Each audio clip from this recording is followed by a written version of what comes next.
Okay, सो अब हम discuss करने जा रहे हैं surface chemistry, right. It's very important chapter for +2। लेकिन इस पूरे चैप्टर का जो मेन थीम है, जो डिस्कशन का मेन थीम है केमिस्ट्री में, वो केवल है कि सरफेस का मीनिंग क्या होता है, राइट। सो मोस्टली जब मैं इन क्वेश्चंस को पूछता हूँ किसी से कि what is the meaning of surface, तो मुझे जो इसका आंसर मिलता है वो ये कि सरफेस को लोग हिंदी में डिस्क्राइब करना शुरू कर देते हैं, सतह, ऊपरी सतह या आउटर सरफेस वगैरह वगैरह, but they can not explain in a scientific way. So आज हम सबसे पहले इस चैप्टर का जो मेन जो शब्द है, जो मेन वर्ड है इस चैप्टर का, जिसके ऊपर ये सारा चैप्टर बेस्ड है, जो कि सरफेस है, आज मैं सबसे पहले सरफेस के ऊपर बात करूंगा और सरफेस को हम पूरी तरह से एक्सप्लेन करेंगे कि सरफेस क्या चीज़ है। और इसके बाद हम इस चैप्टर को जब शुरू करेंगे तो आपको ये बहुत ही ईजी और स्मूथ लगेगा। ओके, सो सबसे पहले हम इसका सरफेस का मीनिंग देखते हैं। तो इस एनिमेशन में आपके सामने जैसे कि आपने देखा कि यहाँ पर एक क्यूब है और इसके साथ में आप दूसरा तीसरा क्यूब भी देख रहे हैं। इस तरीके से आपके पास टोटल मैंने यहाँ पर 8 क्यूब्स लगा दी है, राइट। और आपको इनकी कुछ वर्टिकल लाइंस आपको नज़र आ रही हैं, राइट, जहाँ पर कि हम इन एटम्स को प्लेस कर सकते हैं for the bonding. For example आप देखेंगे कि यहाँ पर एक एटम मैंने प्लेस किया है जो कि टॉप लेफ्ट क्यूब का बैक है, राइट, और इसके साथ में एक यहाँ पर और यहाँ पर, इस तरीके से मैंने सभी कॉर्नर्स पे एटम्स प्लेस किए हैं। ओके, तो मैंने यहाँ पे सभी जो कॉर्नर्स हैं और इंटरसेक्शंस हैं, मैंने उन सभी पॉइंट्स पर इस तरीके से एटम्स प्लेस कर दिए हैं। तो ये होपफुली आपको इस पूरे स्क्रीन पे बहुत क्लियर कट पिक्चर दिख रहा है, राइट।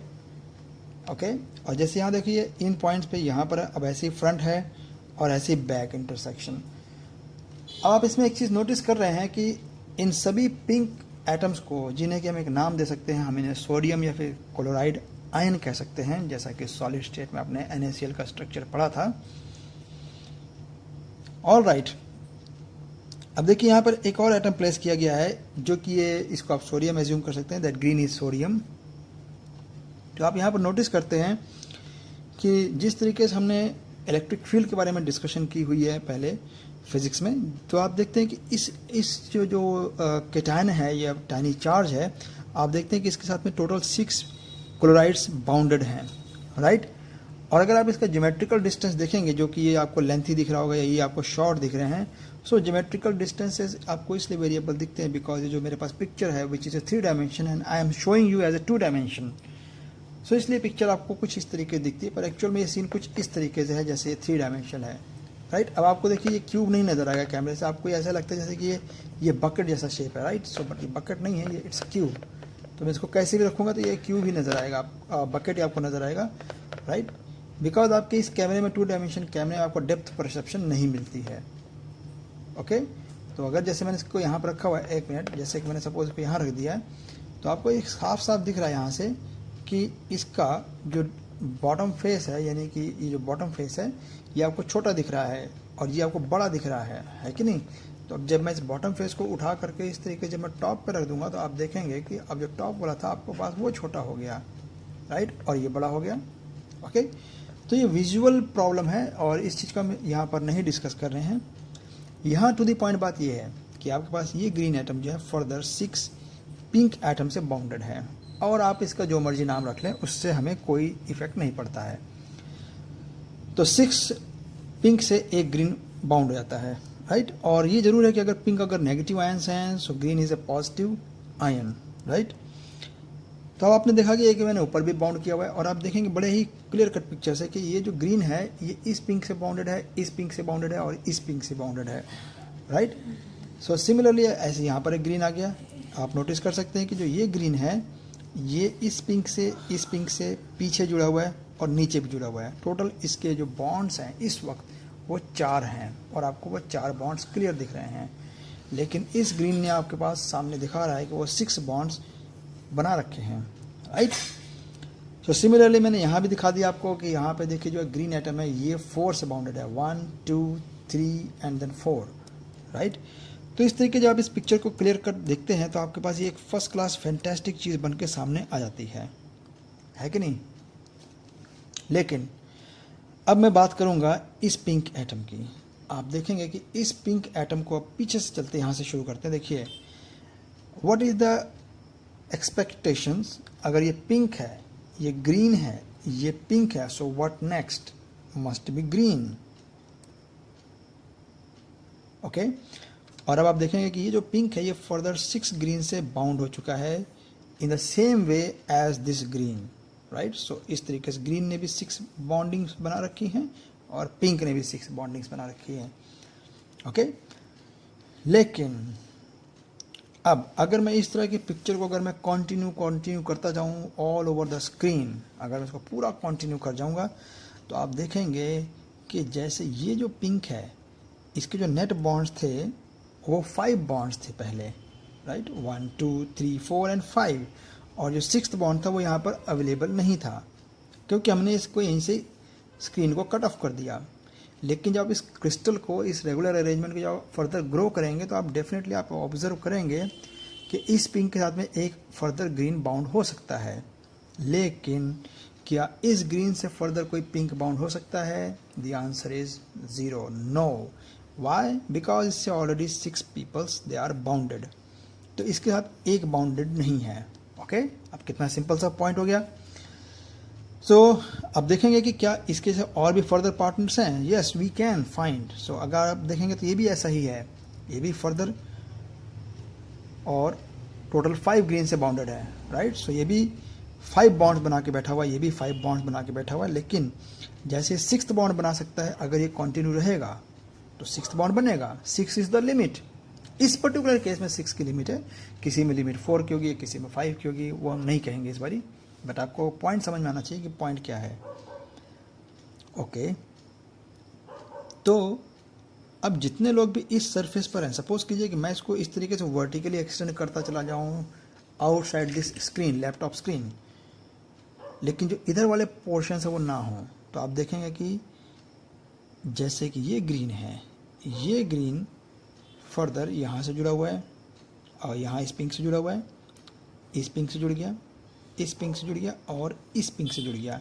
तो जब मैं इसको एक्सटेंड करूँगा तो ये फर्दर एक और पिंक से जुड़ेगा, तो इसके पास 5 बॉन्ड्स होंगे, इसके पास 5 बॉन्ड्स होंगे और इसके पास भी 5 बॉन्ड्स होंगे। तो आपके पास जो ये जो टॉपर लेवल्स हैं, जो ये टॉप्स पे हैं, इनको मैं टॉप कहूँ चाहे साइड्स कहूँ, या इसको आप टॉप पे एज्यूम कर लें, आप देखेंगे कि उन्होंने कभी भी मैक्सिमम बॉन्ड्स नहीं बनाए हैं। मैक्सिमम बॉन्ड केवल उन पार्टिकल्स के होंगे जो इन बिटवीन दी मटेरियल होगा, राइट। सो जो विद इन दी क्रिस्टल होगा उसके तो मैक्सिमम बॉन्ड्स हैं, लेकिन जो यहाँ पर है उनके पास बॉन्ड्स नहीं हैं।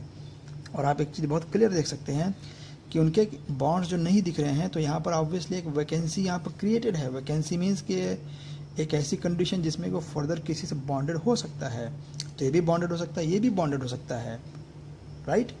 अच्छा, यहाँ पर एक और भी चीज़ हमें बताना ज़रूरी है, मैं यहाँ पर मेंशन कर देता हूँ कि बॉन्डिंग से हमेशा स्टेबिलिटी आती है। तो अगर आप इस पूरे क्रिस्टल लैटिस में अगर आप देखें तो ये जो ग्रीन एटम है centrally which is bounded with the 6 pink atoms, तो आप देखेंगे कि जो ग्रीन है दिस इज मैक्सिमम स्टेबलाइज्ड। और अगर आप इस पिंक को देखेंगे तो इस पिंक के इस केस में, अभी वाले केस में, it has 5 bonds, so it is not as stable as this green, right. लेकिन जब मैं इसका एक और बॉन्ड बना देता हूँ, सो आप कह सकते हैं कि ये इक्वली स्टेबल हो गया। वेल, अगर आप इस ग्रीन के बारे में देखेंगे तो इस ग्रीन के बारे में आपका क्या विचार है? आप देखेंगे it is bounded with 4 people only, right. कहाँ ये जो ग्रीन्स हैं, सभी green they have capability of making 6 bonds. जहाँ उनका 6 बॉन्ड बनाने की कैपेबिलिटी है, वहाँ उन्होंने केवल 4 बॉन्ड्स बनाए हैं। सो इसका मतलब ये हो गया कि यहाँ पे जो बॉन्ड्स हैं वो कम है, यानी कि अभी भी ये 2 बॉन्ड बना सकता है। कहाँ पर? एक तो टॉप पर और एक इस साइड पर, right. Okay, so let us come to the conclusion. Conclusion is very simple. ये जो आपके पास इस पॉइंट पे जो लोग हैं, जो आइटम्स हैं इस पॉइंट पे, आप देखेंगे उनकी एक वैकेंसी क्रिएटेड है और ये इस तरीके से एक्सटेंड होता जाएगा, सबकी वैकेंसी एक बचेगी। लेकिन जब आप टॉप पर होंगे, राइट, जैसे कि मेरे पास ये एक बॉक्स है और इस तरीके से जो टॉप सरफेस पर होंगे, राइट, जैसे कि मैं इसको टॉप ले रहा हूँ, टॉप सरफेस, तो टॉप सरफेस पे जो भी होंगे उनके पास बॉन्ड्स की शॉर्टेज पड़ेगी बाय 1, क्योंकि उनके ऊपर कोई भी नहीं है तो उनके पास बॉन्ड की शॉर्टेज हो गई बाय 1। लेकिन जब आप इस तरीके से अलॉन्ग दी एज आप जाते रहेंगे इस तरीके से, तो जो लोग यहाँ पर होंगे, इस पॉइंट पर होंगे और जो एज पर होंगे, जैसे एज पर मैं इस ग्रीन को ले रहा हूँ, तो ये एज है, इस वक्त ये एज बिहेव कर रहा है। और आप देखेंगे कि एज वाला जो ग्रीन एटम है that can be bonded with the downward, it can be bonded with this part, इधर बॉन्डेड हो सकता है, इधर बॉन्डेड हो सकता है, क्योंकि हमने क्रिस्टल को यहाँ से कट ऑफ कर दिया। तो आप देखेंगे कि इसके फर्दर यहाँ पे बॉन्डिंग कोई नहीं है और इसके ऊपर भी कोई बॉन्डिंग नहीं है। That means it is short of 2 bonds, at least 2 bonds, right. Okay, तो ये जो सरफेस है, यहाँ पे जो सरफेस हम जिसको बात करें, what is surface? A surface is a collection of large number of vacancies, large number of valencies. यानी कि ये सरफेस नहीं है, ये सरफेस है, राइट। तो इस तरीके से आपके पास surface is a collection of large number of vacancies. Vacancies का मतलब ये हो गया कि उनके पास बॉन्ड्स अभी भी बने नहीं हैं, बॉन्ड्स बन सकते हैं। अच्छा, जिसके मैक्सिमम बॉन्ड होंगे उसकी एनर्जी मिनिमाइज्ड होगी, वो स्टेबलाइज्ड होगा, और जिनके बॉन्ड्स कम होते जाएंगे वो लोग लेस एंड लेस स्टेबलाइज होते जाएंगे। जैसे कि अगर आप इस पिंक को देखेंगे, इस ग्रीन को देखेंगे, it is most stabilise, then less stabilise, then further यहाँ पे देखेंगे कि ये और लेस स्टेबलाइज्ड हो गया, और इसको हम बोलते हैं एज। ये हो गया सरफेस, तो ये हो गया एज। और अगर आप इस रेड की बात करते हैं तो आप देखेंगे कि रेड केवल 3 से ही जुड़ा हुआ है, 1, 2 एंड 3। तो इसका मतलब ये हो जाता है कि इनमें जो लीस्ट स्टेबल हैं वो कॉर्नर वाले हैं। आई होप ये बात सबको समझ में आ रही होगी, क्योंकि कॉर्नर्स पे जो है बॉन्ड्स सबसे कम बनेंगे। सो this is the surface. Surface का मतलब जिसका लार्ज नंबर ऑफ वैकेंसीज हैं, और एज जिसके पास वैकेंसीज फर्दर कम हो गई हैं, और कॉर्नर जिसके पास वैकेंसीज उससे भी कम हो गई हैं। ऑलराइट, सो अब फिजिक्स इसको कैसे डील करती है? फिजिक्स इसको ये कहता है कि आपके पास जो वैकेंसीज हैं, राइट, इन वैकेंसीज को आप सरफेस के साथ लिंक कर सकते हैं।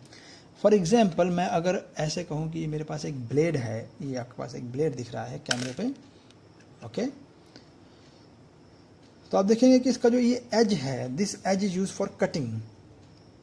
आप सरफेस से कटिंग नहीं कर सकते, ठीक बात है ना, क्योंकि सरफेस पे बॉन्ड्स जो हैं कम हैं, लेकिन सरफेस से भी कम बॉन्ड्स हैं एज पर, यानी जैसे ग्रीन की बात हो गई, और इस एज से भी कम बॉन्ड्स हैं कॉर्नर पे। तो आप देख सकते हैं कि इन सब में से जो सबसे कम स्टेबल है वो कॉर्नर वाले हैं। तो कॉर्नर को अगर बॉन्ड्स बनाने हैं तो इसको किसी ना किसी तरीके से अपने आप को सराउंड करना पड़ेगा दूसरे तरीके से, right.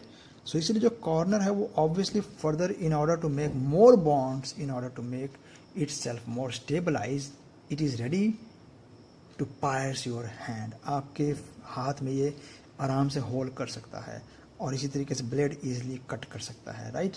So this is the theory of edge, corner and surface. So what is surface?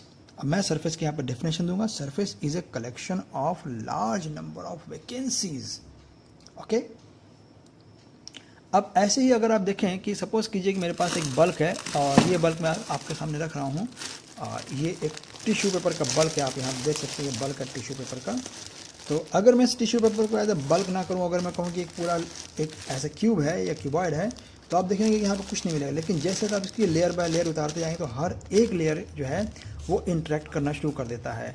और इसी तरीके से मैं ये बात कह सकता हूँ कि आपके पास जो सरफेस है उसका जो इंटरेक्शन पार्ट है वो बढ़ जाता है, राइट। जैसे कि आप एक एग्जांपल के तौर पे देखेंगे, हमारे पास ये टिश्यू पेपर्स हैं, राइट। अब देखिए मैं इसको कहूँगा कि ये क्यूबिकल शेप ले रहा है, it has some fix surface. तो आप जो भी इसका एरिया वगैरह निकालते हैं mathematically that you can do, but जब मैं इसको इस तरीके से काट देता हूँ और आप देखेंगे कि ये एक लेयर निकला, तो आप देखेंगे कि इस लेयर के साथ ही एक ये सरफेस बन गया, एक ये सरफेस बन गया, एक नया सरफेस यहाँ बन गया, एक नया सरफेस यहाँ बन गया, एक और सरफेस और एक और सरफेस, और नंबर ऑफ सरफेसेस। तो इसीलिए अगर मैं इस टिश्यू पेपर को सभी को अगर मैं ग्लू से इनको सबको स्टिक कर दूँ इस तरीके से, और मैं इसको बर्न करूँ, तो इसकी बर्निंग डिफ़िकल्ट है। लेकिन अगर मैं इन सबको ऐसे फ्री हैंड करके अगर बर्न करूँगा तो ईजिली बर्न होंगे। Why? Because you can easily observe कि यहाँ पर जो गैप्स है, इन गैप्स में ऑक्सीजन ईजिली एंटर हो सकती है, राइट। सो सरफेस का मतलब ये हो गया कि surface is a collection of large number of vacancies, और जिसका ज़्यादा सरफेस होगा उसकी ज़्यादा इंटरेक्शन होगी। ज़्यादा इंटरेक्शन होने से जल्दी डिज़ोल्व हो सकता है या जल्दी बर्न हो सकता है, and so on different properties. So यहाँ पर मैं आपके सामने एक एक्सपेरिमेंट करूँगा, राइट। जैसे कि आप यहाँ पर देख रहे हैं कि इस एनिमेशन में यहाँ पर शो किया जा रहा है कि इस तरीके से पार्टिकल जो एब्जॉर्ब हो जाते हैं, राइट। और यहाँ पर इसकी एग्जांपल कुछ यहाँ क्लोथ्स की एग्जांपल दे रखी है, और यहाँ पर दूसरी एग्जांपल दे रखी है जिसके थ्रू आप जो है वाटर फिल्ट्रेशन करते हैं, राइट। तो जैसा कि मैंने यहाँ इस बाउल में एक इंक लिया हुआ है, राइट, और ये पायलट पेन इंक है, और अभी इस चौक को मैं इसमें देखिए डिप करूँगा सो दैट कि इसको मैक्सिमम से मैक्सिमम ये एब्जॉर्ब करने की कोशिश करे, जैसा कि हम अब तक देखते आए हैं, राइट। तो मैं इसको मैक्सिमम करने की कोशिश कर रहा हूँ कि ये मैक्सिमम हो जाए।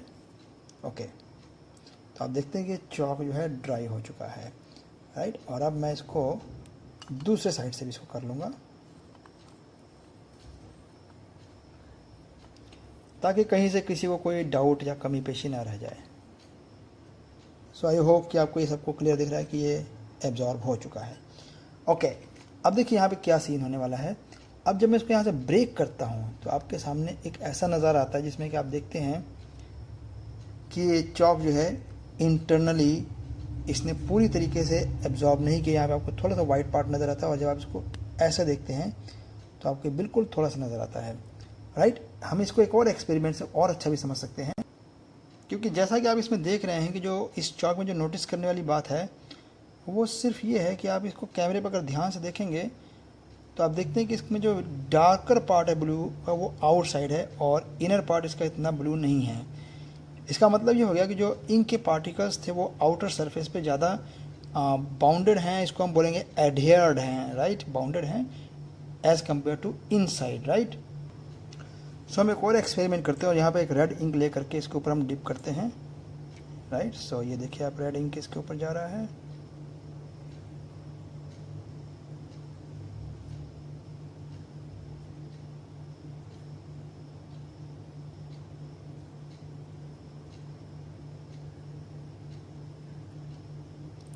ओके, सो ये इतना पार्ट मैंने रेड कर दिया है, और अब मैं इसके साथ ये चीज़ देखना चाहता हूँ कि ये इंटरनली क्या इफेक्ट डालता है। So when we break it, right, the picture is this one.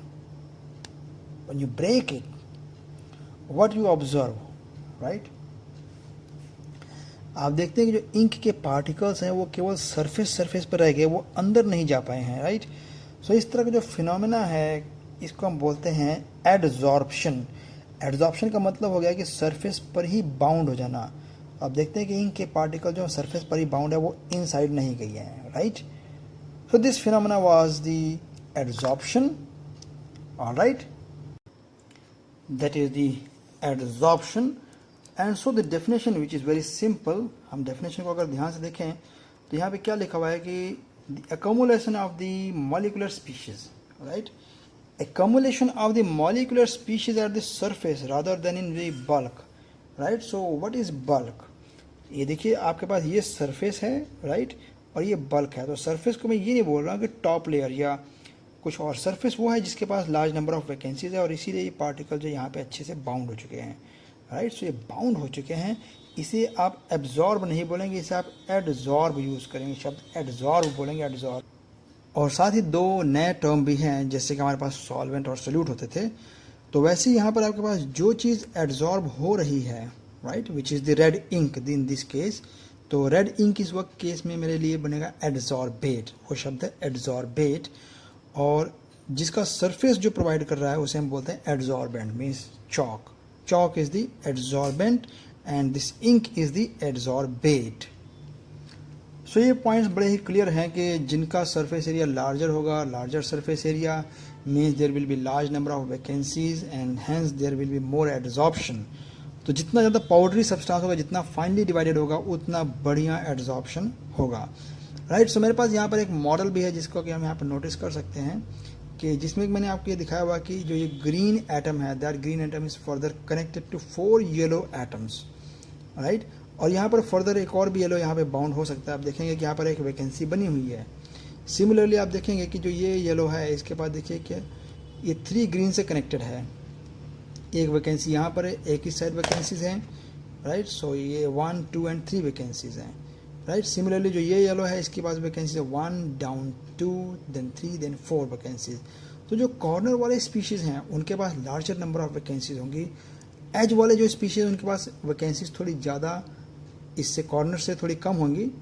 लेकिन जो सरफेस वाले पार्टिकल्स हैं, जैसे कि सरफेस पे देखेंगे तो आपको केवल इक्का दुक्का वैकेंसीज नज़र आएंगे। अगर मैं इसको पूरा एक्सटेंड कर दूं, इस तरीके से पूरा एक्सटेंड कर दूं हर तरफ से, लेकिन मैं इसको टॉप लेयर बना लूँ कि इसके ऊपर कोई एटम नहीं है, तो ऑब्वियसली यहाँ पर हर एक का होल, एक जो वैकेंसीज हैं वो यहाँ पर बच जाएंगी, और इस तरीके से हम इस कलेक्शन को नाम देंगे कि ये एक तरीके से सरफेस कहलाएगा, राइट।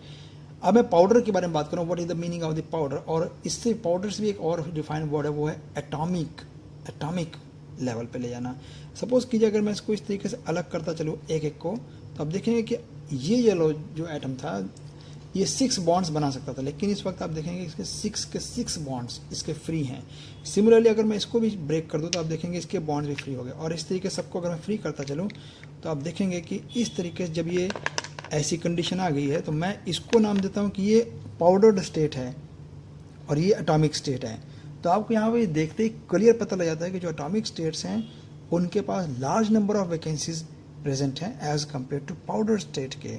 ओके, तो इसीलिए जिन पार्टिकल्स को हम जितना फाइन करते चले जाएंगे, एटॉमिक स्केल तक ले जाएंगे, तो उतना ही उनका सरफेस एरिया बढ़ जाएगा। ओके, तो जब भी आप सरफेस एरिया शब्द को सुने और आप समझ लें कि सरफेस एरिया मैंने कहा कि बढ़ जाएगा, तो उसका केवल एक ही मीनिंग निकलता है कि उसके पास वैकेंसीज बढ़ जाएंगी।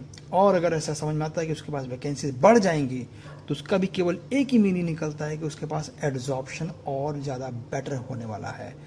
राइट, सो इस तरीके से एड्जॉर्प्शन के बेस पर हमारे पास काफ़ी सारे फिनोमेनाज हैं, जिसमें कि हम सबसे पहले इंपॉर्टेंट चीज़ क्रिस्टल कैटालिसिस पढ़ेंगे, इमल्जेंस पढ़ेंगे, कोलाइड्स डिफरेंट। राइट, सो ये सभी चीज़ें हो सकती है। और ये जो आप फिनोमेना कर रहे हैं, ये जो आप इसमें फिनोमेना डील कर रहे हैं, उस फिनोमेना को आपने हमेशा ही एटॉमिक स्केल पे पढ़ना है, उसे कभी भी बल्क स्टेट पे नहीं लेके जाना, या जैसे कि किसी ने टॉवल से हैंड वाइप ऑफ किया या टिश्यू पेपर में अपने थोड़ा पानी साफ कर लिया और आप उसे बोला वो सरफेस पर एब्जॉर्ब हो गया, ऐसा नहीं है, क्योंकि हम पढ़ रहे हैं केमिस्ट्री, तो हमारा जो इसमें जो इन्फॉर्मेशन है वो एटॉमिक स्केल पर है। राइट, सो मेजर स्केल पर अगर होगा तो ये बन जाएगा classical mechanics in physics. Okay, so now adsorption in phenomenas. तो आपके पास यहाँ पर कुछ एड्जॉर्प्शन बहुत ही क्लियर कर दे रखे हैं, जैसे कि सभी गैसेज दे रखे हैं। अभी तक आपको इतना तो समझ में आ गया होगा कि एड्जॉर्प्शन जो है एक तरीके सरफेस से बाउंडेशन से होती है। तो सबसे पहले मैं इसके मैकेनिज्म की तरफ जाना चाहता हूँ। मैकेनिज्म क्या है इसका? मैकेनिज्म को समझने के लिए मैं एग्जांपल ले रहा हूँ। सपोज कीजिए कि आपको ये सरफेस है और आप चाहते हैं कि इस सरफेस से पार्टिकल जो हैं वो बाउंड हो जाएं। राइट, सो जब ये पार्टिकल्स बाउंड नहीं थे तो उस वक्त ये पार्टिकल जो है इस स्टेट में होते हैं जिसे हम बोलते हैं gaseous state. They are free to move, और इसका मीनिंग ये होता है कि इन देखिए गैसेज में आपस में कोई इंट्रैक्शन नहीं होगी, ये इसकी पहली कंडीशन है। Gases have maximum entropy. Maximum entropy means कि they have maximum rearrangements for their available energy states. साधारण भाषा में कहें तो इसकी मैक्सिमम रैंडमनेस है, that's all, and whatever you want to understand for that.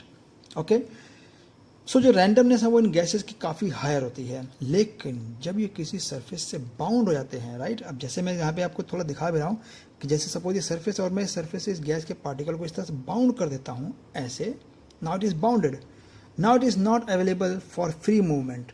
That means इस तरीके जितने भी गैस पार्टिकल्स इस तरह से बाउंड होते चले जाएंगे सरफेस के ऊपर, राइट, तो आप देखेंगे कि उनकी जो एंट्रोपीज़ हैं, राइट, एंट्रोपीज़ उनकी रिड्यूस हो जाती है, डिक्रीज हो जाती है। और एक और भी चीज़ आपने नोट किया होगा वो ये कि एक ही रास्ता है, ये इससे बॉन्ड बना ले। This is the only way. Bond बनाने के लिए आपको पता है कि अगर बॉन्ड बनाना है तो बॉन्ड बनते वक्त केवल एक कंडीशन है thermodynamically, energy must be released.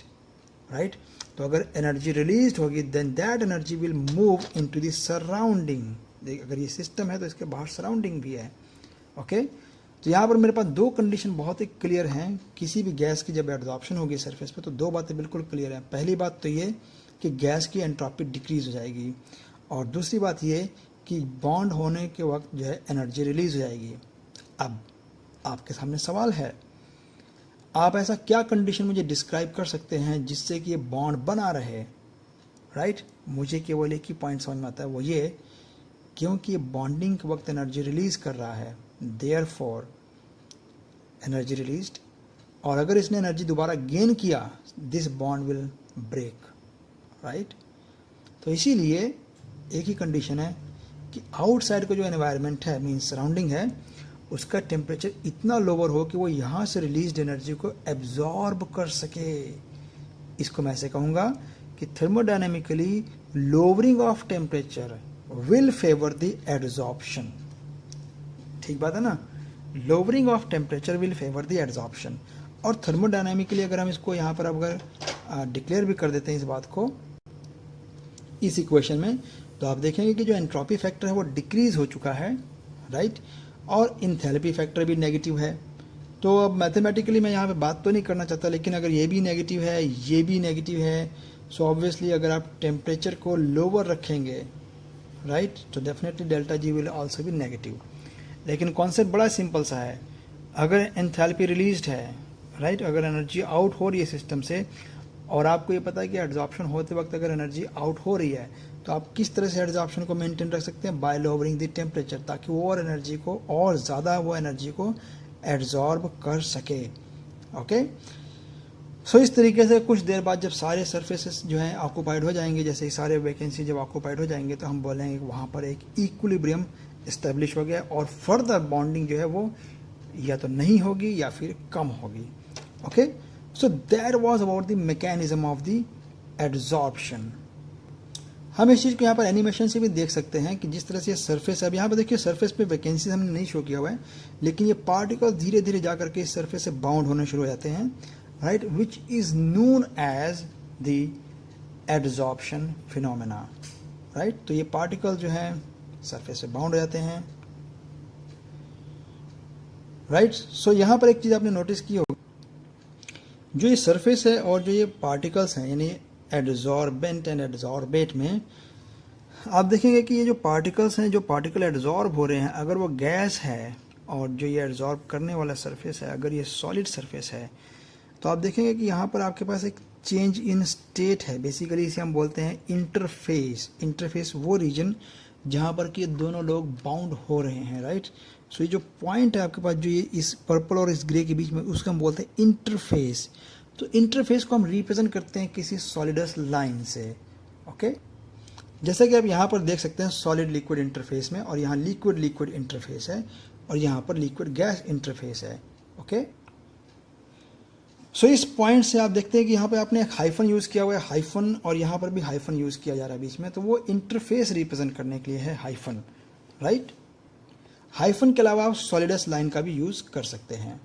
तो ये सिर्फ ये शो करता है कि जो सॉलिड और लिक्विड है, ये इनके बीच का जो लाइन है, ये लाइन एक्चुअली एक गैप है सॉलिड और लिक्विड के बीच में, राइट। तो जैसे आप देखेंगे सॉलिड पर यहाँ पर एड्जॉर्प्शन हो रहा है, जैसे हमने चौक और वो इंक का दिखाया था, ऐसे लिक्विड में लिक्विड की भी एड्जॉर्प्शन हो सकती है, या फिर किसी लिक्विड में गैस की भी एड्जॉर्प्शन हो सकती है। तो इसे आप रिप्रेजेंट इस तरीके से करेंगे, राइट। तो इसका मतलब क्या हुआ? इसका मतलब ये हुआ कि सॉलिड पर लिक्विड एड्जॉर्ब हुआ, लिक्विड पर लिक्विड, और लिक्विड पर गैस एड्जॉर्ब हुआ है। ओके।